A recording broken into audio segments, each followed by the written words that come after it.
Hello and welcome back to the Minor Assets Podcast. My name is Max Berger. This is Mark Metzger. Why don't you tell us a little bit about yourself, Mark? It's great to be here. Thank you for inviting me.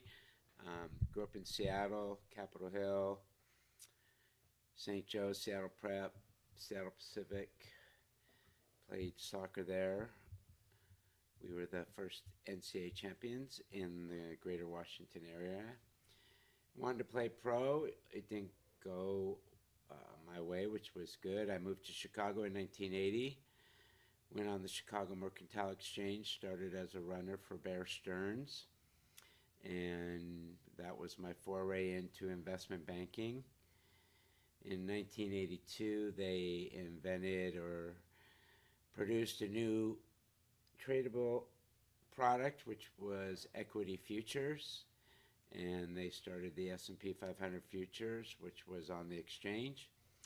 Worked my way over to that desk, various desks. The exchange started with meats at the Chicago Mercantile Exchange, live cattle, live hogs, pork bellies, and the grain market, soybeans, corn, oats, at the Chicago Board of Trade, two exchanges there for futures.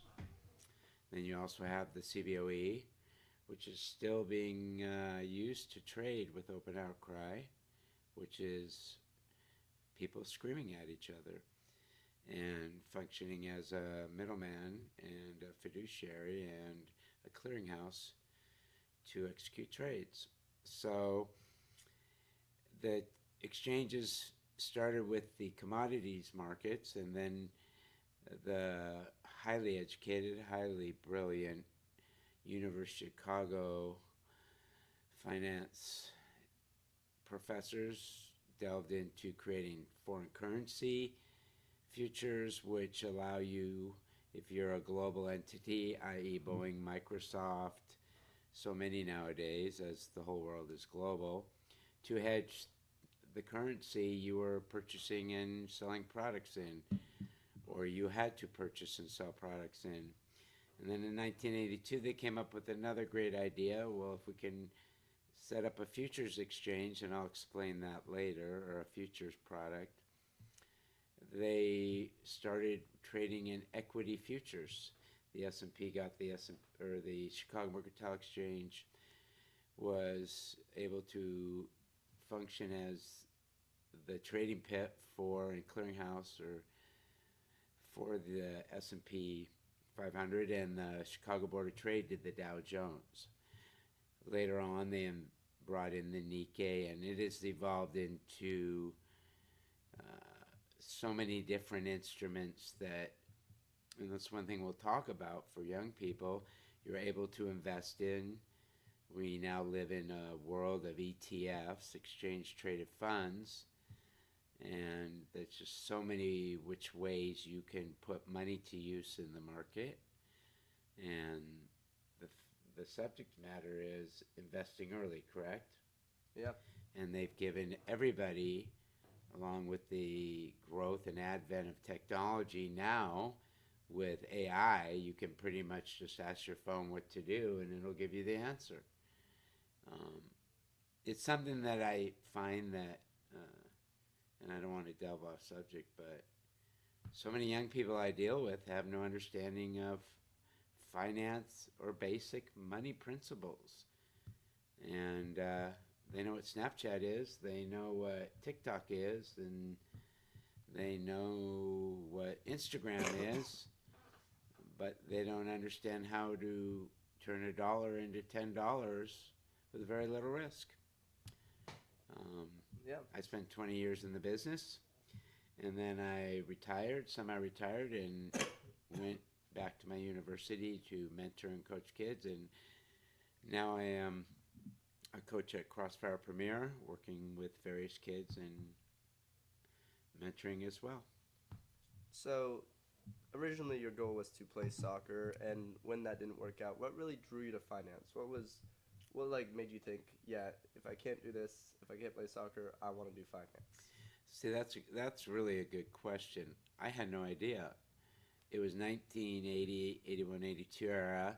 The U.S. was struggling. Jimmy Carter, I loved him as a person. He was struggling. You had the hostages in Iran. You had an economic downturn. There were no jobs in the greater Seattle area. And having just finished college and having parents that um, basically said, you need to get a job. So I wanted something with upside, even though I really wasn't truly aware of where I was going. In June of 1980, I went out to the exchange and walked across the floor and interviewed. And I signed with Bear Stearns for the illustrious pay of $150 a week. Right. So, obviously, you have years and years of experience in investing. And obviously, the topic of this show is teaching teens how to and why they should invest early. Why don't you tell us a little bit about how important it is? Because I always emphasize this in my episodes. No one really realizes how important it is to start early, what the effect it has on your money. Well, the greatest asset in investing is compound interest. And if you can work that into a vehicle such as a Roth, a 401k, anything that is tax deferred, you have a government that is close to 40 trillion in debt. You have a social security system that is bankrupt. The money's not there. You have a government that announced last week through the Federal Reserve they're going to be buying treasuries. You're basically bouncing the ball along the way. Number one reason is to build wealth with the ability to grow it quicker. And I don't want to use the word hide, but if you invest $1 tax deferred, you made pretty much 30% on it by not being taxed. I'm just throwing a round number out there. The sooner you start, let's say you start at 22, and I don't have the numbers in front of me, versus 30, just a guesstimate, the difference on just a basic investment, $100 a week or a month, is about $700,000 difference. Why? Because that age from 22 to 30, that growth. One thing about compounding your gains is it's not the front end. That's the building block. It's the back end. And someone said to me, I was in a finance class in college, and they said, do you want to become a millionaire? And I said, oh, that would be nice. And they said, if you take $1,000 and turn it into $2,000, which goes to $4,000 and $8,000 and $16,000 and $32,000 and $64,000, and you see where I'm going with this, it's doubling, right? So you go to 128, 256, 500,000, 12, and then all of a sudden you're at $1,024,000. That's 11 steps, just 11. But if you multiply 1,024,000 times 2, now you're at 2,048,000. Multiply that again, you're at 4,096,000. So if you can get into investing early, by the time you get to the age of 50, 60, and 70, and you've managed your money well, not been like the American government, have to be in a position to service debt, you can control the outcome of your life, and it gives you more freedom. That's why. It wasn't even about finance per se. You know, I have a saying, everybody says they want to get rich. You know, you ask them, you want to be rich? Sure. But are they willing to do the investing? And you're an athlete. I'm a former athlete and now coach. It's that daily grind. Right. It's a daily grind. As we sit here and you look at a 5-year chart of the S&P, is it going higher? Absolutely. Yeah, so like you were saying, the more steps you have, the more money you'll make. The later you wait, less steps you'll have to, make 20, 30% on your money every year. Well, that's a little generous. And but another good point is your tax rate. You're going to college, you could become a doctor, lawyer. My nephew just became a doctor. You're going to make substantial income, but you're also at a high tax rate. Depending on how the taxes go or how the tax code or the IRS or whatever, I don't want to get into politics. So when you get up to age 72, 70, your tax base will be lower. Yeah. And all that money grows tax-free. Right. In the Roth. So you're using the government's taxable income to build your wealth. Now Roth would come after, but even so, whichever avenue you take, once it starts to compound, and that's the key. If you take any number and divide it into 72, that's the interest rate that will double your money. Right. Yeah, absolutely. So, a common misconception, moving to a different topic, I see a lot, is with social media and everything, people will see online these complex charts, these people investing in their computer 24/7, looking at all of these different indicators, indexes, and people think investing is way too complicated to start. But why don't you tell us a little bit, like, what is the first easy step a teen could take that doesn't require all of these charts, all of this high-tier knowledge of investing? Well, if you're really smart about it, and I day trade, and I love the street, and I love the ability to play the game per se. Trading stocks is addictive and it's fun, and I don't like the word gambling, but most people, and I know a lot of traders, and have worked with a lot of successful and not successful traders, is at a young age, if you're a teen, you don't need to follow it. Find an index. There's an ETF. You could trade the S&P, which would be my advice, or even the QQQ, which represents the NASDAQ, and invest $100 a week. Invest whatever you can. I don't care if it's 25. And read the comics and come back 20 years later. The ability of the market to correct, and I have the data, I don't have it in front of me, you're going to have a 3% pullback. You're going to have a 5% pullback. But it's not timing in the market. It's time in the market. Absolutely. If you look right here, despite you might have invested 5 years ago, you might have dipped, you might think, oh, it's going down, I might want to pull out. Okay, now stop it there because that's a great point. But move your screen back, your mouse back. You say, start there, you're invest, let's say to the far left right there. So you're investing all the way up there, right? Right. Just move that along. So you're investing 100 a week, 100 a week, 100 a week. Now it comes down, right? 100 a week, 100 a week, 100, stop. Well, you were paying higher prices there, but even as it breaks, you're paying lower prices there, and when the market turns, you're paid. Now, and this is a whole different thing, this is technical analysis. You see this? What, the candlestick? Yeah, the red one. Yeah. See where the cross is? Right there. Yeah. You see the gray line? That line right there. Yeah. Going horizontal? Yeah. Follow it all the way across to where it gets taken out. No, leave it there. Leave it there. No, don't move it. Just leave it there.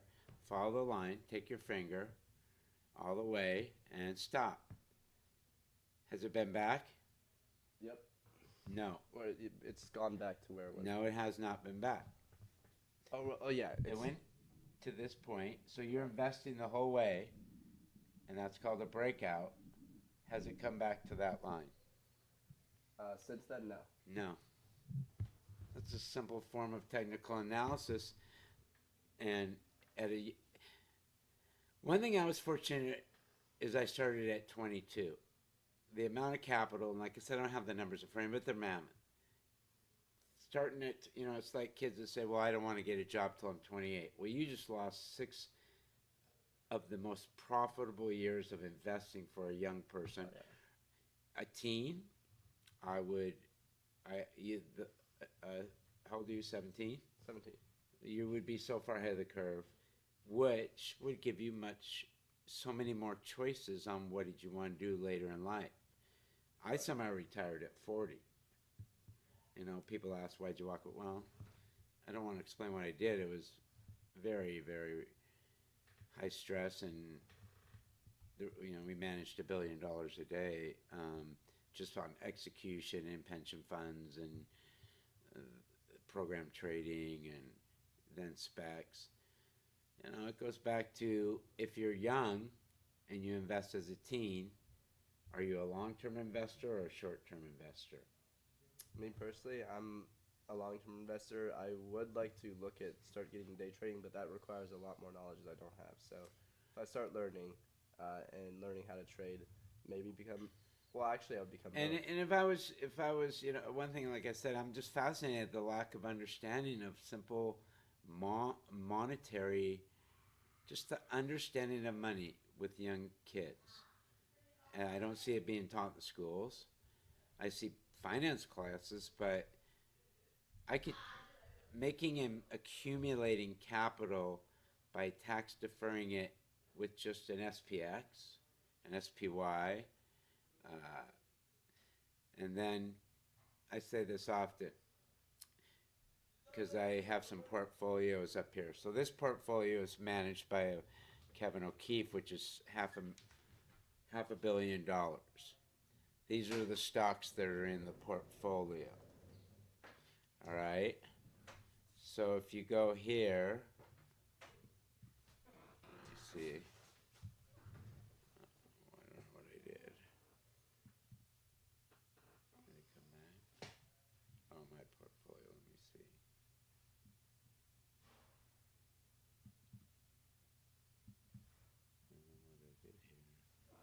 Where do you want to go to? I want to go to my portfolio. Oh, pull it up. Sorry, it came down. Can you go? Okay, okay, right there. Go to sector 12, all the way down. Pull it up. Okay, right there is every vehicle for a young person to invest. Those are all the different sectors, all the different industries, whether it be finance, all right, energy, we get home builders. The QQQ is the NASDAQ, and you could just spread it into that. Some are much safer vehicles in times of economic distress. Others are their beta is higher as far as, do you want to be in XLU utilities? No. But back to your original point, the sooner you start, the compounding starts. It's like a virus in the fact that you cannot kill it. You can medicate a virus, but you can't kill it. Right. And if you get in early, I think that everyone too, as a young teen, if they're given an account and they're able to track it with where we are in 2025, every piece of information, add in AI now, all you have to do is ask, is right in front of you for free. Right. So accessible now. There's Robinhood. There's so many trading accounts. Not only that, you'd ask ChatGPT exactly what's going on with every single market fund, what's going on with the government, and it'll give you a pretty clear answer right there, just like that. And think about this. Type in HOOD up top in the tickers. Click on Hood. Go to Advanced Chart. Go to open it up there. All right. Go to 5 years. You're at 1 day, so go to 5 years. How's it doing? I would say pretty damn good. I own that stock. What'd you buy? $11. So look at where it was. Right around. How long was it at $11? Looking like a solid year. No, more than a year. Like a year and a half right there. Where is it now? It's It up is. on your left. Oh, it is at 119. So little. But and here's the thing. Guess how I learned about Robinhood? Did you use AI? No, a teenager Teenager told you. told me when I was training him. I trade on Robinhood. I'm like, what's that? Oh, everybody uses it at school. Back to investing. Do you wear Nike? Absolutely. Is our club sparks? So Nike, do you drink Starbucks? Yep. Right? Every part, every facet of your being is investable. Everything. All right. Do you watch Netflix? Indeed, I do. There you go. Have you ever heard of Facebook? Of course. There's Meta. Then you could. Do you know anybody that works at Microsoft? My dad. Why would you invest in your dad? Absolutely. That's the simplicity of it, and I tell people, and it was, but base of this was where I learned this was Peter Lynch, who ran the Fidelity Magellan Fund. Is he made 10 times his money on nylons? They were in eggshells, and they fell out on his wife's counter when she bought them. The name of the nylons was called legs. It's called a 10 bagger. You buy it at 10 and sell it for 100. So everything that you, and that's what I tell them, don't invest in what I want to invest in. You kids are so tied into the technology. I didn't know what Snapchat was. You guys did. I didn't know what TikTok was. You guys did. You know, it's, you guys are the first to know. Fads. You guys are the king of fads. Things are in. Crocs, things are out. But if you catch it at you know, you have more information in a high school than I have sitting at home watching CNBC. Right, absolutely. And you don't have to track it every day if you're a young teen. But I'll tell you another thing that I think is important. If you walked into my office, I don't care what industry, what sector you were trying to attend, to work at, if you told me you've managed your own portfolio, I'd be interested in hiring you. Because that showed me that you took ownership of your welfare, your livelihood, and the biggest attraction for me when I started was not paying taxes. The government is $40 trillion in debt. So if I was $40 trillion in debt, would you loan me $1 trillion? If I had $1 trillion, I don't think I would be loaning anyone anything. Okay. Tell you what. But would you want to absolutely. loan someone that's $40 trillion in debt? If your friend borrows money from you every single day and they owe you $400, they never paid you back, are you going to loan them another $40? Unless you really like him. No. Well, and that's a great statement there. And I work and mentor kids in finance. Don't ever put friendship and business together, and don't ever put family and business together, because one of them leaves. You either lose the investment, or you lose the family member, or you lose the friend, or you lose the investment. It doesn't work out. So the ability that you're even asking these questions, 99% of the kids I work with, they have no idea. What is the dollar, the U.S. dollar? Why is it $1?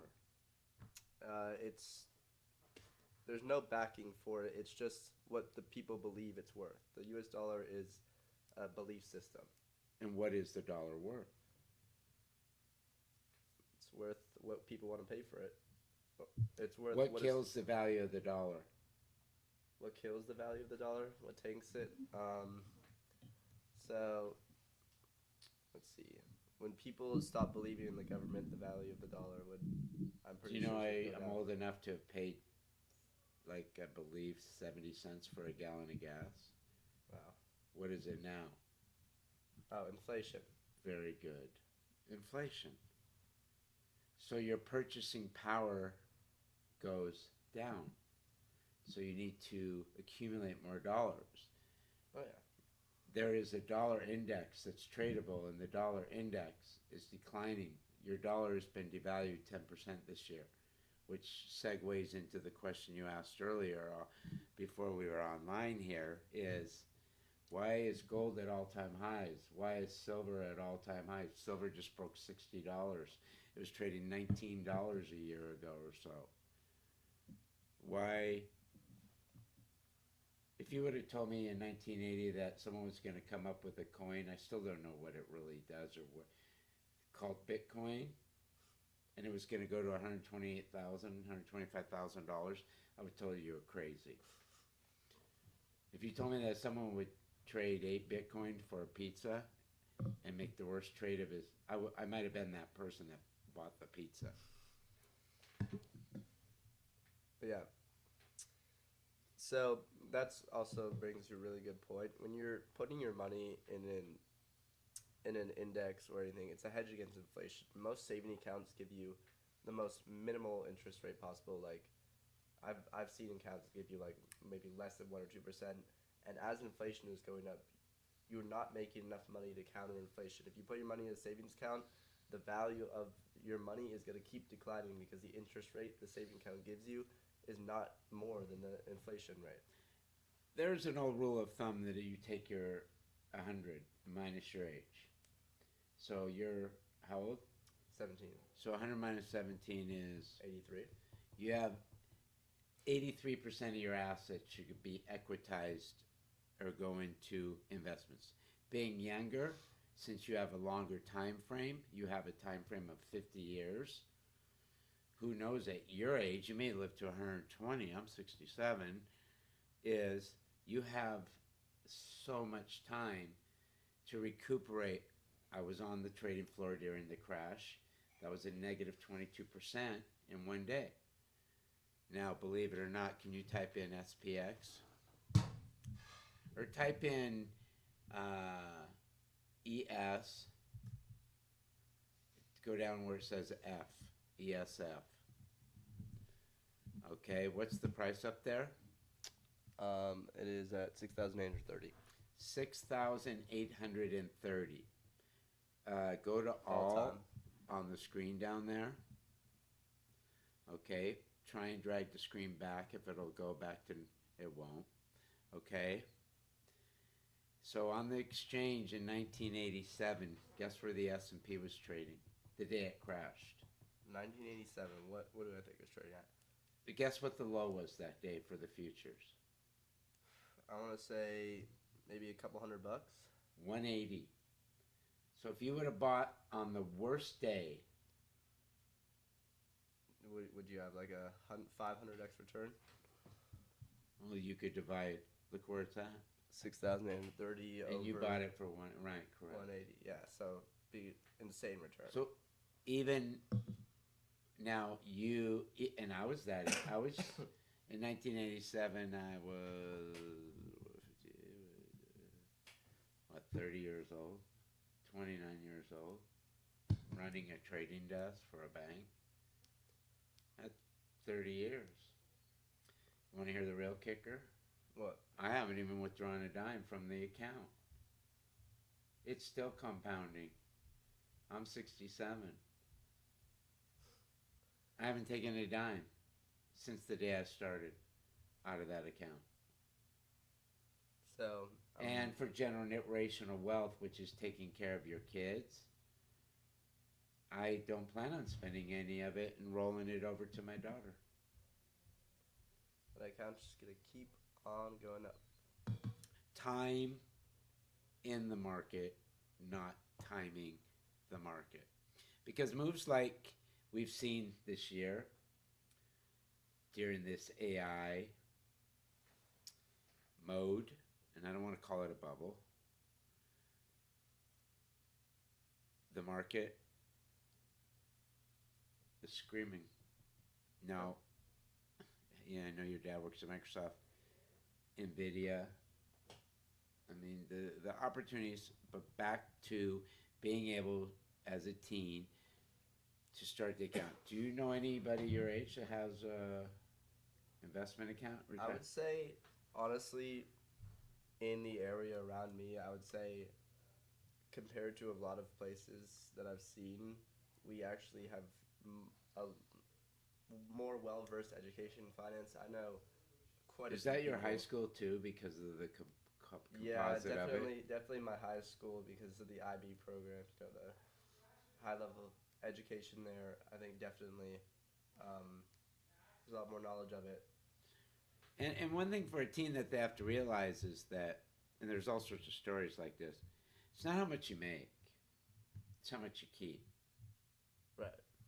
The problem with the 1,000, 2,000, 4,000, 8,000, 16,000 is most young people, as soon as they get to 32,000, what's the first thing they go spend that money on? A new what? Car. Yes. A car is not an asset. Yeah. It's not an asset. How much does it lose as soon as you drive it off the lot? 5K? 5,000? My dad was adamant about not buying new cars. So,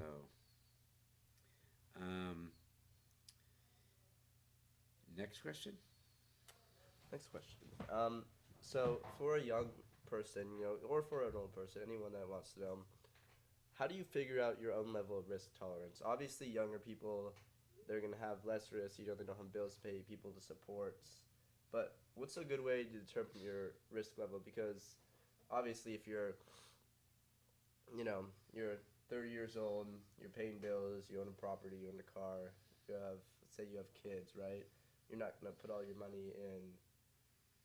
Well, you're not going to put your money in super volatile stocks. You're not going to put your money, hopefully, you're not going to put a lot of your money in Bitcoin or anything crazy. And that's a great question. Even if it's $10, even if it's $20, right. It adds up. So just where do you determine how much risk you should take? Minus the years.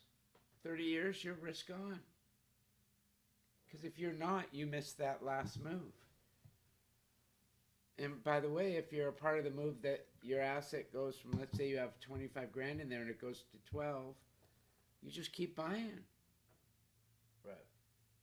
And then what are you going to say to people that, I know I've seen so many examples of people who, despite, they hear all about it, as soon as it starts going down, those emotions, that's your fortune, that's everything, your well-being, the price is going down, and they pull it out because of emotions. Here's a great point. Okay. And we could get my friend Kevin, who manages $500 million, on here, and this is one of his, and he does a great job. Okay, you get out. And you miss a huge down move. Do you think anybody is sophisticated, intelligent enough, with their own money, to reinvest the money at the right spot? Reinvest, they pull it out. If you take out, Google this while we're talking. Can you do it on the computer? Yeah, why not just do it here? Just do it right there. Open up another window.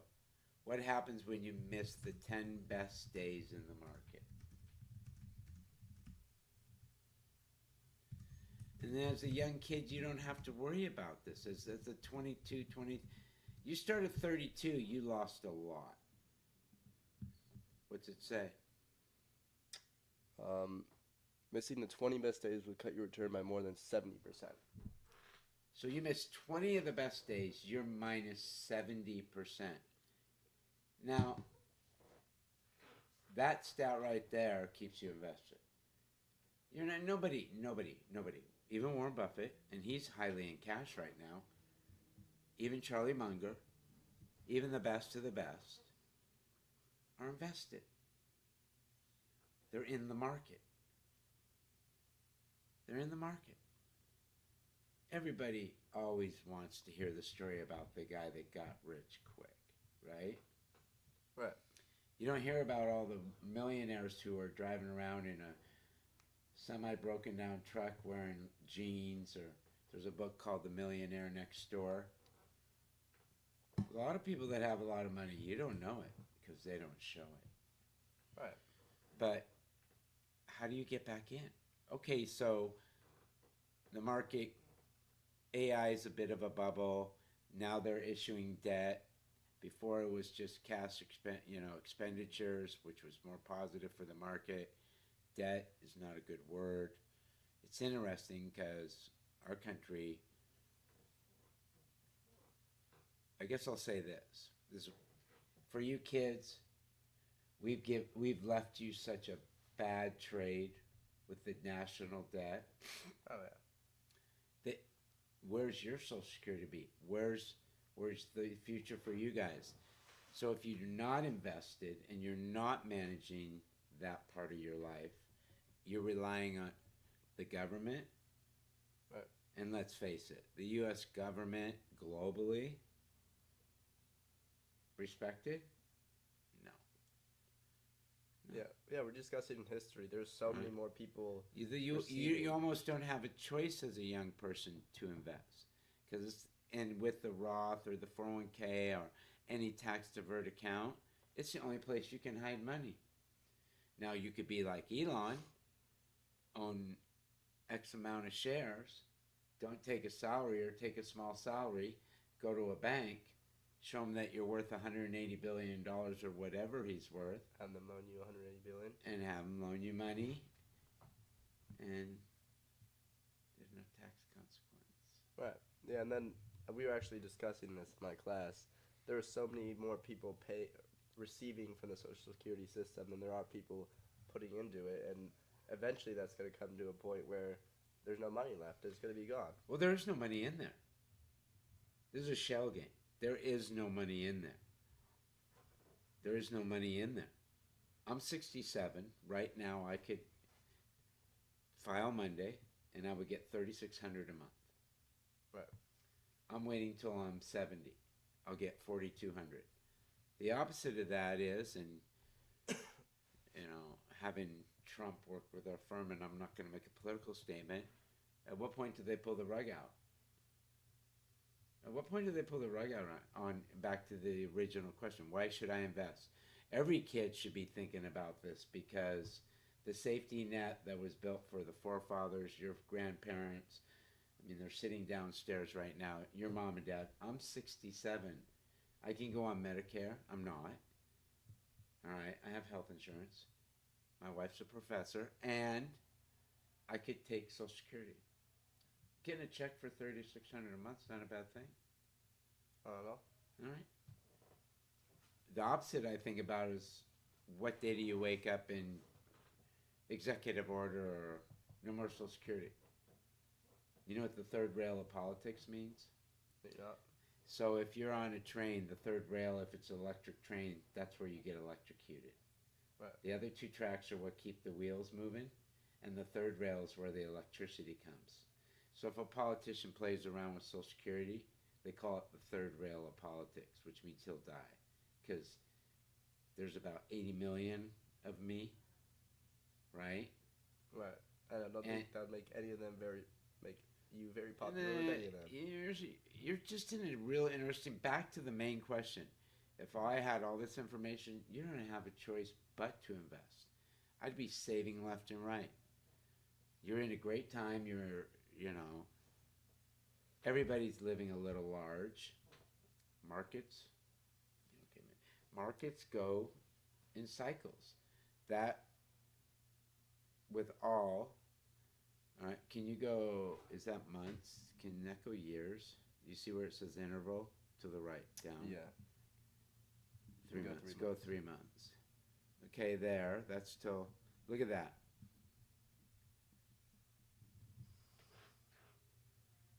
Look at how much time it gave you to give in. Now, guess what? What? And I love technical analysis. You have that's about Ballinger Bond. So this went for, what's that, 2000? Yeah, 2000. So from 2000 to 2013, there really wasn't a lot of change in some respects. In that time, there was a lot of bull markets and bear markets, right? Right. You all right, Minnie? All right. But what happens? It's it's okay, babe. What happens? You had a move like that, right? Right. And you're, what's the matter? What happens? You know what a retracement means? So pull out your phone, and we'll do this. Type in 771 All right. plus. All right. Hold on. It's kind of fun. Hold on 1 second.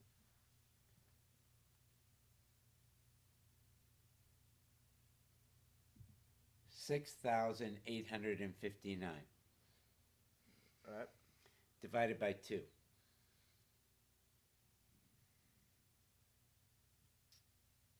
All right. Let's divide by 2. You get 3,815. 3,815? Yep. That's where the market would go if it retraced 50%. Not 100%. Do you know the amount of money that would be lost on that move? For people, probably. For all investors, for all people in the equity market. I would say hundreds of millions, maybe Oh. billions. That's only a 50% retracement. That's not a 60, 70, 80, all right? So, I don't think, it's not even, I know. And I don't, do they teach any of this in your schools? You know, unless you Seek it? take the specific classes, unless you purposefully sign up for them, there's no, besides maybe one history class, there's no like proper education on this stuff, I would say. I mean, you're looking at, we could go so deep into this. Unions, teachers have a pension fund, right? Yeah. So what if there's a housing crash, which there's been? What if there's an exodus of the school system? What's there an exodus of the tax base where you turn into Chicago, Illinois, where there's no money in the pension? How do they pay those people? They borrow or they don't. They don't have the money. It's kind of hard to pay someone when you don't have the money. Yeah. Guess what they started doing? They started laying off. They started cutting costs. They tried to shut schools around here, right? They did. They shut a few schools because there wasn't enough money. Economics, financial conditions change, and they change rapidly. Back to the original question. I'm a single. So you're 17. I don't see you getting married in the next 5 years. Probably Maybe not. 10. Right? You're on your way to school. Everybody in your family has at least 2 diplomas. Your dad has 3, has a doctorate. My nephew, like I said, he's just got married. He's 32. But now he's a fully licensed doctor. Yes, he has loans, but he's going to do well. But even there, right there, the health system is not as beneficial monetarily. So how do you plan for that? You invest, you invest, you invest. Simple rule, live below your means. I don't know a lot of people that live below their means. Teens. What's the worst thing a teen can get when they go to college? A credit card. Yep. What is the annual rate normally on a credit card? Do you guys talk about this in school? I want to say probably somewhere from like 7 to 13%. 2026. 2026. 20.26. Mm-hmm. So for every dollar, you pay $1.20 back. Wow. And then once you get upside down and you accumulate so much debt on the credit card, guess what you're financing? You're fine. You're fine your fee. You're not hitting the principal. You're hitting the interest rate. You're borrowing just to pay the fee off. Yes. So you're locked. You're in jail. You're in financial jail. The opposite side, if you have a 25% move in the market, now that's going to compound later. Yeah. It's a subject I don't see. You know, I understand math and I understand, right now being even that, look at the layoffs on engineers. Engineers, so hard to get a job in this computer science market. So many layoffs everywhere. It's now you meet a young woman and she did the same thing. So now you have two accounts. All right. The housing market. I mean, all the things that were given to us and the ability to do is purchase a home. My dad bought his first home in Shoreline, Washington for $10,000. My dad bought a house on Capitol Hill for $29,000. $29,000. That house is valued at $4.7 million. So how does a kid, right? All these things, back to early investing. Invest. By the way, let's say just on a simple note, you're getting taxed at a 30% rate, and you made $100,000. Okay, so I tax you 30%. You made $100,000. How much do you send to the government over the year? 30,000. Now you hide that. You take that off, and instead of making $100,000, you make $70,000. Right. What's 30% of $70,000? It's gonna be close to like 22, 23. Versus what were you paying earlier? 30. So what's 30 minus 22? 8,000. That 8,000 you took from the government and it's in your account compounding. You basically took money away from the government and are paying yourself. Right. Win-win. Yeah. So little final things for a teen who's just starting investing. They want to get into it. Do you have any recommendations for apps? Any systems? I they would can go use? to whatever you're comfortable with, and you kids, it's a whole new genre. Hood seems well. You can start an account at Schwab, and I think Schwab's outstanding. But a lot of kids like Hood. Since I own Hood, go to Hood. Right. Get everything's in front of you. Study it. Do one less day of TikTok or Instagram or Snapchat and go into Yahoo Finance. AI. You don't even. Oh yeah. Any question you can ask your phone. I use Perplexity. It's mind-boggling. My wife's a professor. Guess what the number one problem in college is now? AI. Plagiarism. If you plagiarize a paper, you flunk. Really? By the way, these kids, and I love you kids, they're not smart enough. They all have the same answer because they went into artificial intelligence. And you got a 50-year professor that, if 6 kids in the same row are all getting the same answers right and wrong, wouldn't you be a little suspicious? Maybe a little bit. A little bit. So, any other questions? Yeah, this leads me to my final one. Is there any really good resource you recommend? Podcasts, news stations? Yes. Books, Okay. anything like Yes, that? this is important. I would watch Fast Money every day. I would make that a religion. I would watch Wall Street Week on Bloomberg. These are all free. I would ask my parents for a subscription on an app, and Wall you can Street. get for Wall Street Journal. It's like $1 a month or something. The ability of podcasts. Now, if you want to get into day trading, there's all sorts of weird stuff. But I would study the markets. Reminiscence of a Stock Operator is a book about Jesse Livermore, who's one of the greatest speculators. Peter Lynch. Type in top 10 books on Wall Street. I mean, this is the beauty of the world you live in.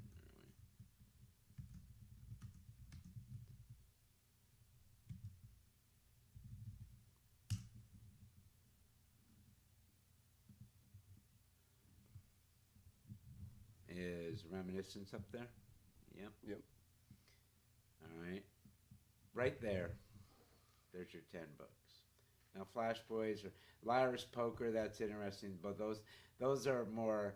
Liar's Poker was about the Solomon debacle, but he wrote Moneyball.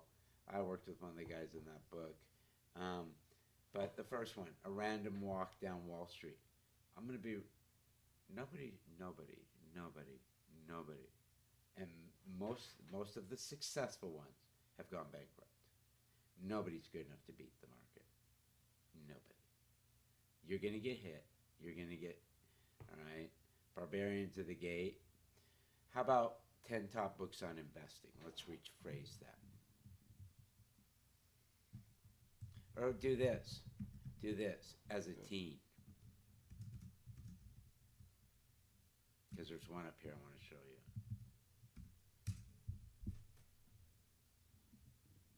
Go Wall Street Journal Investing as a Teen. There's a book over here. Wall Street Journal. No, type it in up there, sorry. Wall Street Journal Investing as a Teen.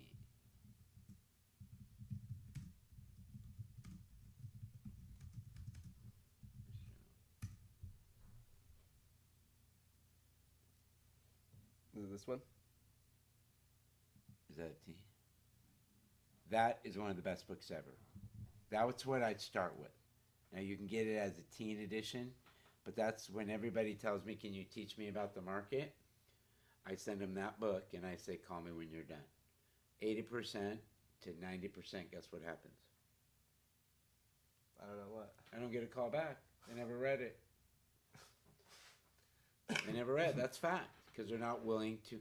Investing, you know me for 10 years now. There's no better investment than yourself. What? Look at the guy that works in this office. How many, I know he's your dad, but how many of those you know? Not many. No. How many people do you come across and you sit there and I did this and I struggled academically and, well, I'm smarter than him. All right? And think about that right there, and I don't want to get into that, but you don't want to be that, right? Right, yeah. You want to be 60 with your kids probably finished with college. Who's sitting downstairs right now? My grandparents. Successful? Very. And I don't mean money, right? They're No. sitting in their son's house in Cherry Crest, enjoying the holidays, and look what they built by investing. Right. Absolutely. That's Right? a great point. I'll close with that. All right. Well, thank you so much for coming on the podcast. It was a real pleasure. And tune in next time to the Minor Assets podcast. Thank you, Mark. I loved it. We should do it more often. We should start our own podcast.